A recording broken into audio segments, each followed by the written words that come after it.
So, welcome. I'm Dr. Bart Rademaker, Prescription for Your Transformation, real people, real conversations, and real success. So, I have a question for you. How often do people tell you that they're living the dream? And you know it's not true. And how many people, or including yourself, really desire to be living that dream? The question is, have you really defined it? Do you know what it looks like? Do you know how to get there? And more importantly, do you actually know someone who's done it? Today, we're talking to somebody who has. He masters this to the highest level, and really, he's the guy that you want to connect with if you want to find out how to live that dream. And so I'm excited to be introducing Mike Wolf from Mike Wolf Mastery. Mike, thanks for joining me today. Hey, thanks for having me. Pleasure to be here. So you've got this amazing story, and obviously, you're the guy that loves to do a lot of things. You're an entrepreneur. You've tried a lot of different businesses, and you've mastered the ability to make all these businesses very, very successful. And what I appreciate what you do is that at this life that you live today, you're living the life exactly on your terms. So share with the listeners, how that happened, and was it always like that? Oh boy, I wish it was always like that. And well, first of all, when people say you're living the dream, everything is relative. There's always a step up. So I'm not. I don't think you ever get to that point where you say, hey, I'm never going to try to get to a higher level. But in any case, most people know me as a real estate investor. I've been doing it for 27 years. And prior to that, I was actually living my parents' dream. And my parents' dream was for me to become a lawyer. And so I got my first degree and racked up all these student loans. And then I decided, well, you know what? Before I get my second degree, I'm going to go pay these off. So I got a job at the phone company. And I won't bore you with all the details. But to make a long story short, by mistake, I got talked into buying a piece of real estate, and it was a really good mistake because a couple of years after I bought that property, the market took off, and all of a sudden I was sitting on more money than I ever thought I'd see, and by those day standards. And I managed to pay off my student loans, and I told my parents, you know what, I'm not going back to school. I'm not going to be a lawyer. Burnt the bridge at the phone company, said I don't need this job anymore. I made more money in the real estate over those 2 years that I held it than I did working the 9-to-5 job that I didn't really love and sitting in a cubicle. But the biggest problem with what happened is I was pretty lucky that I made the money. It wasn't because I knew what I was doing. I had no skill set. I didn't even have a passion for real estate prior to that, to be honest with you. But you kind of become a know-it-all when you have the success and you start to take credit for something that the market did. It had nothing to do with me.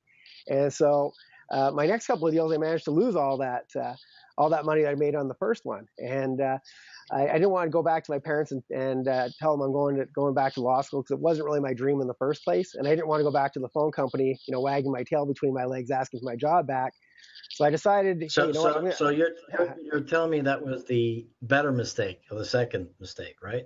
It actually was, because one, it made me a much more humble person, and two, I went from being, back then, a know-it-all to what I would say is a learn-it-all. And even to this day, you'll often see me in seminars, and I love hanging out at different events and learning how to do things better. And but in any case, I decided I was going to make real estate investing my full-time career. And once I managed to lose all that money, I definitely had to figure it out. And I started to get smart and started to talk to other people who had already paved the path before me. And instead of me trying to rely on getting lucky again, I decided to get help. And once I started to do that, I slowly started to rebuild. But I became a workaholic over the years. You kind of get into it, and one thing leads to another, and it becomes kind of addicting. Where you do your first deal, and then you got to do another deal. Next thing you know, you have a whole bunch of stuff on your plate. And I was a one-man show. Like so many entrepreneurs, I was doing it all by myself. I was a solopreneur, and I had the exact opposite life of what I have now. And I used to literally work for, like I said, 15, 16-hour days. And at first, I didn't mind it. It was kind of like, hey, this is kind of fun. It's something new. I'm not in that cubicle. I'm doing this for myself. But I remember one day I woke up and all of a sudden it didn't feel like fun anymore, because as my career started to build and I started to scale, things started to go wrong. And the one thing I learned is that tenants are really nice to you before they move into your home. When it comes to the end of the month, when it's time to pay the rent, they're a little bit harder to reach, I find. And I remember I had this one day where it seemed like every single tenant was sniffing me for money. And I had all my mortgage payments coming due. The banks never say, "Oh, you don't have to pay us till your tenants pay." And it seemed like things were going wrong on the properties. And I got to this point where I realized I can't keep doing this by myself anymore. I've got to start, getting other people to help me. And that was kind of a turning point. So I started off with just one person on the team, and that was a property manager to go collect rent, because that was my most immediate concern. And that was the first of many different transformations within my 27 years of doing this real estate investing, among other things. But I've learned a lot of lessons along the way. And I think the biggest one is that our parents, although they love us, they lie to us, and they say, work hard, get a good education, get a good job. Right. That used to really work at one point. These days, I don't think it's a matter of working hard, or even I still believe in an education, but I don't believe an education looks the same way it did 20, 30 years ago. I think times are changing. But I think the biggest thing is really people need to realize, instead of working really hard, work smart. I mean, we have access to so much technology these days. We have access to people on the other side of the world, where our currency goes a lot further in their country than it does, in here in North America. And we have access to a lot of different things. And we should all be figuring out how do we live our dreams? How do we make our money work harder for us? And how do we actually have some balance in our life? Because I know a lot of my friends are very wealthy. They've made a lot of money in business or real estate, but they don't have that balance. They don't have, they've neglected their health for years, or they've neglected their family. They haven't seen their kids growing up. And it's a real shame. And I went through a lot of that stuff myself. So I'm not, when I say they are, I've been there too, but I decided to make some changes along the way. Well, you figured out a lot sooner than most other people have, because they're in their 60s and 70s, realizing that they haven't lived the life that they really wanted to live, and they don't necessarily have the health. And you, at your young age, get to do a lot of different things. And so how is it that people can become more aware of the fact that these resources are available to them? It's just a matter of finding out. I mean, what are some suggestions that you give to people who are kind of that place, like, I'm working so hard, it's not really what I want to be doing? How do they actually start making that shift? Well, I think the big thing, if I was starting fresh with a new business, and I've done, as I mentioned before we went on the show, that besides the real estate, I've owned a lot of other businesses. And the thing that all the businesses had in common is, when I got involved with them, they were all failing. And the other thing they have in common is I did very little work on any of them. I put up the cash, and then I brought in my dream team, people that were already in those industries, and let them do what they're a genius at, let them do what they're good at. And I stepped out of their way, because there's different phases of being an entrepreneur, I believe. The first one is, like I said, the solopreneur, where you do everything yourself. And then there's a second phase, which is a micromanager phase, where you reluctantly bring people on, but you manage them to death, and you babysit them, and you give them so many stipulations. And even though they know how to do their job better than you do, you still have to have that control, because that's how we are. That's how we're wired as entrepreneurs. And then the third phase, where you finally learn to let go, and you realize that, hey, you know what? If I let these people do what they're good at and step out of their way and stop slowing them down, I can just make my money work for me and buy my time back. So I'd say, whenever you get into something, always, and I obviously didn't come up with this, but start with the end in mind and figure out what you want this to look like. Where do you want to be with your business in 5 years, 10 years, 20 years down the road? I don't think very many people would say, well, I really want to be, sickly and unhealthy because I've neglected myself, and I want my marriage to be breaking down, but at least I'll have a successful business and some money. Nobody wants that. So start with figuring out how, what things you should be doing within your business and what you shouldn't be doing. And for most people, they shouldn't be doing very, very much of it. And, especially, if you're an entrepreneur, I believe entrepreneurs are visionaries. We get these downloads. I like to say downloads from the universe. You can call it whatever you like, but I call them downloads from the universe. And something just pops into your brain, and all of a sudden we're off on this path, and hey, we're on this journey where we're going to get this done. But then we hit this first brick wall, and all of a sudden this thing that really lit us up for the time being, all of a sudden, oh, there's work involved. I don't know how to get to that next level. So many people get stuck in the how.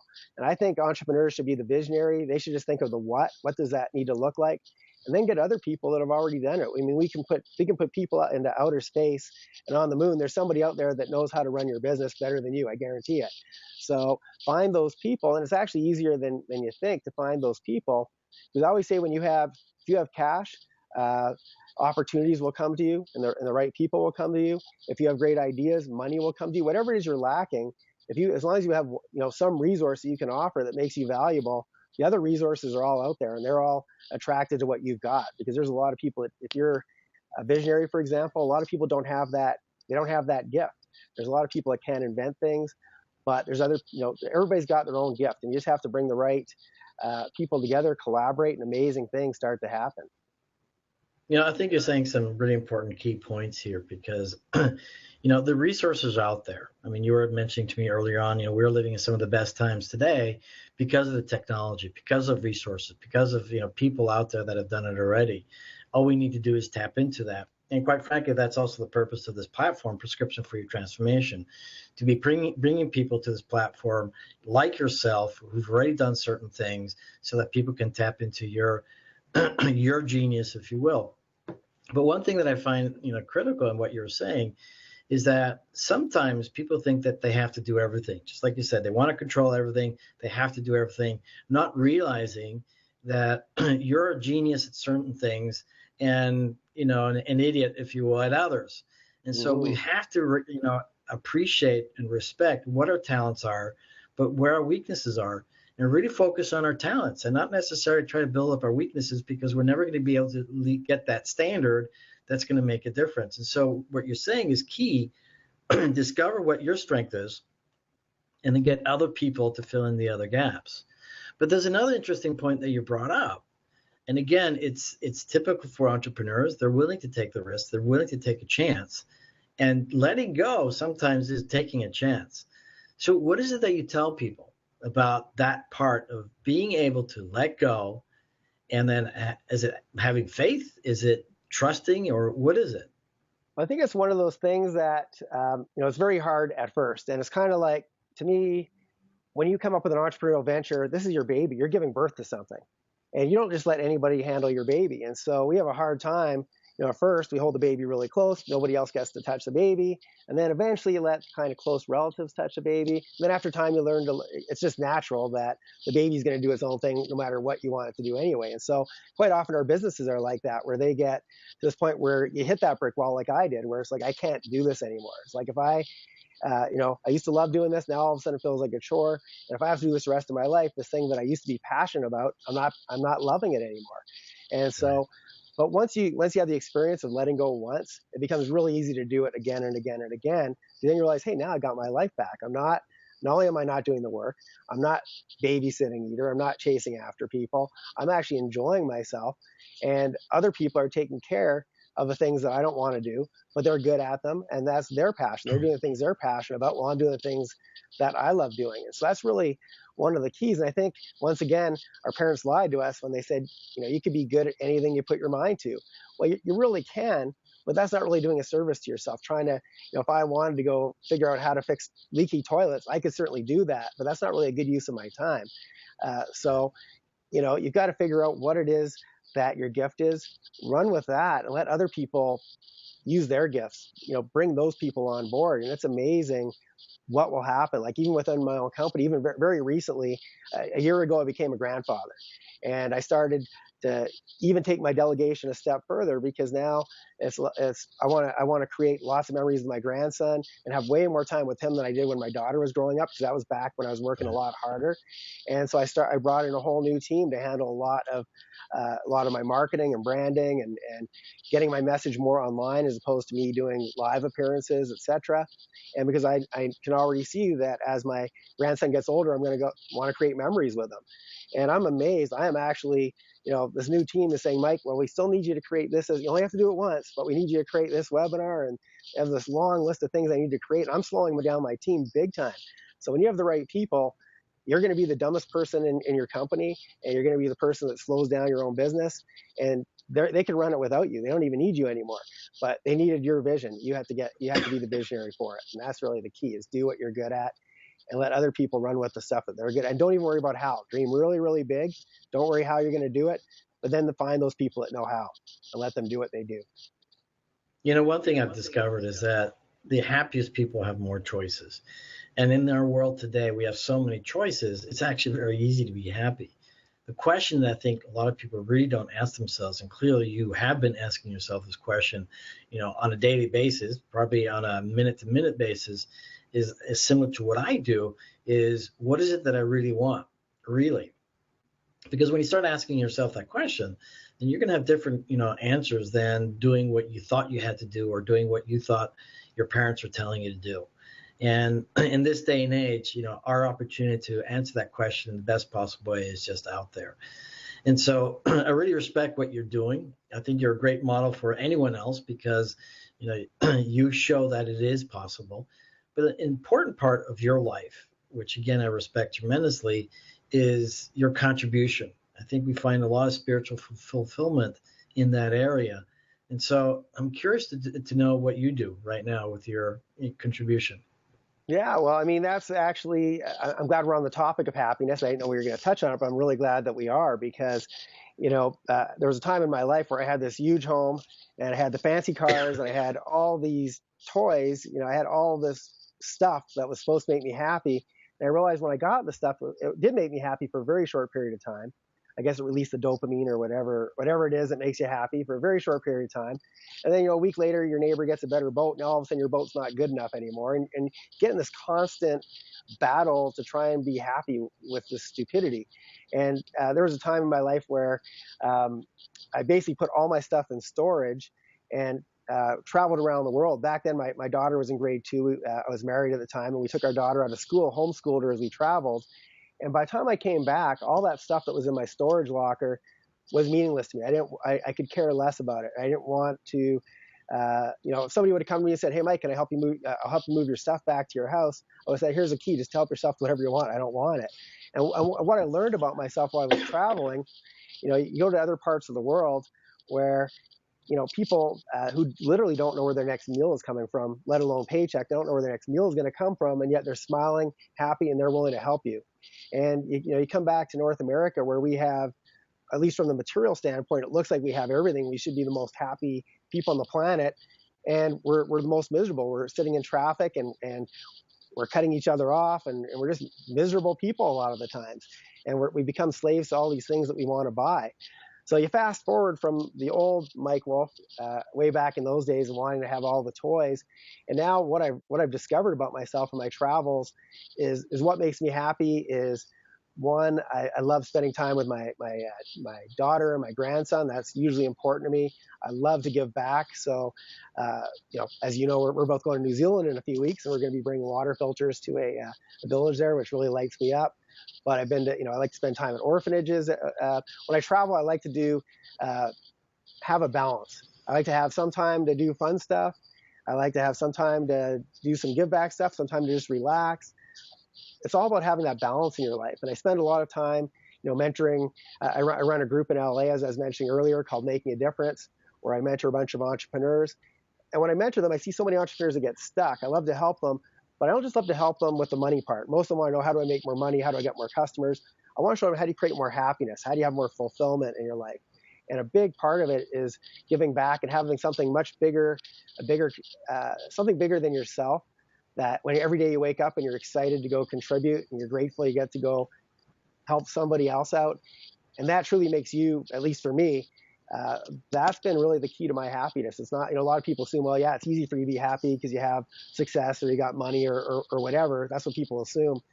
Really what makes me happy isn't that. There was a time in my life where I had plenty of money and was miserable. I mean, look at Robin Williams, the guy had, from the outside looking in, he had fame, he had money, he had everything, and he spent most of his life making other people laugh, and yet he wasn't happy himself inside. And we see that all the time. I know a lot of very wealthy people that are not happy. It's because they don't have the balance, and there's they haven't focused on fulfillment. They're just so caught up in buying their toys, and it doesn't really, most people don't get enjoyment out of that for very long. So it feeds the ego really well, but it doesn't really feed the happiness meter.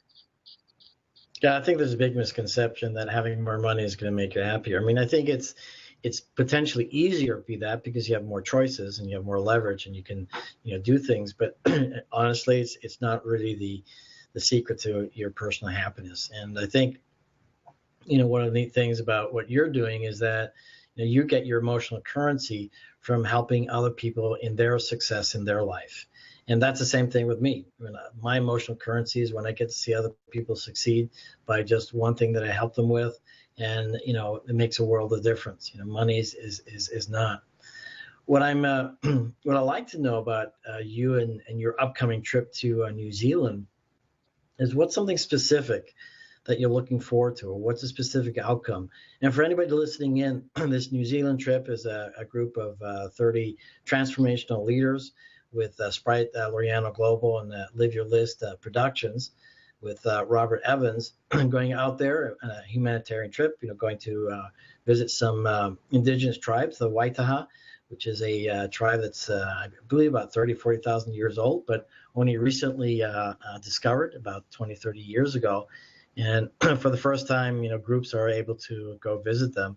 And one of their challenges, of course, is that they don't have clean water. And as we all know, we take water for granted. Water is so easily accessible to all of us, even, tap water. But in places like that and other places worldwide, as you know, many people don't have that. And there are problems with parasites and other kinds of bacteria that cause all sorts of diseases and death. And so what we're going to be doing in New Zealand is pretty remarkable in helping, hundreds of, if not thousands of people. So I'm curious to know from you, Mike, what are your specific outcomes, or, what are you looking forward to when you go to New Zealand? Well, for me, obviously, the water filters, that really lights me up because that's going to be something very, very meaningful. But whenever I go to something like that, I don't really go with any set expectations. I go there with an open mind, and just, you never know who you're going to meet. I'm looking forward to meeting you in person as opposed to just digitally, and all the other transformational leaders that are on the trip. And you just never know what that's going to lead to, or what path that's going to put you on. But I think the main thing is just going there without any blinders, and just no preconceived notion, just going there and enjoying every single day, and the company that we get to keep, and just grateful that I get to be able to participate. And of course, we get to speak to like 3,000 people, which is going to be I've never spoken to that many people at one time, so that's going to be fun, and I'm looking forward to that. But I really, every day I'm not one of those goal setter type of people where it's like, oh, I got to do A, B, and C today. I'm more like, what can I do today that's going to make a difference for other people? Right, what can I do today that's going to make a difference for me? Where can I put myself in my happy place? And a lot of my successful friends that are very much into planning, they don't get me because I'm the total opposite of that, but it really works for me. I've always been that way, and always just been, just kind of enjoy the moment. And I mean, it doesn't mean I don't have any goals. I certainly have goals, but it's not so rigid that, well, I've got to make sure I meet this many people and do this many deals. I don't measure things in that way. So I'm just totally going there and knowing that we're going to make an impact. And I can't imagine some of the collaborations and friendships that are going to come from it. But it's going to be incredible. But no set goals or plans. Just show up and have fun. Awesome. Love it. Love it. And another key for happiness, for those wondering, how can this guy be so happy? Clearly, your flexibility, is also, extremely helpful. I mean, once we get too rigid, once we get too stuck with things, it's hard to be happy in that way. And clearly, you're expressing the opposite. So I really want to thank you for today, Mike. It's been an inspiring conversation with you, and certainly for anybody else that is listening in. And so if anybody does want to reach out to you, how do they connect with you? How do they contact you? Yeah, well, they can reach me. They can email me at mike@mikewolfmastery.com. Wolf, just like the animal, mike@mikewolfmastery.com. And you can check out my website, mikewolfmastery.com, which is a work in progress right now, but my team will have that up and running very shortly. Awesome. Hey, well, Mike, thanks so much. And I'm Dr. Bart Rademaker, Prescription for Your Transformation. Real people, real conversations, real success. Clearly talking to someone who has done it and is a great model for the rest of us. And Mike, any last words that you want to share? I think everybody just needs to, get that balance in your life. Make yourself, focus on happiness. Don't keep chasing dollars. Money is important, absolutely. Get your finances in order, but don't work 15-hour days to do it. Work smart. Awesome. Mike, thanks so much. Thanks so much for having me.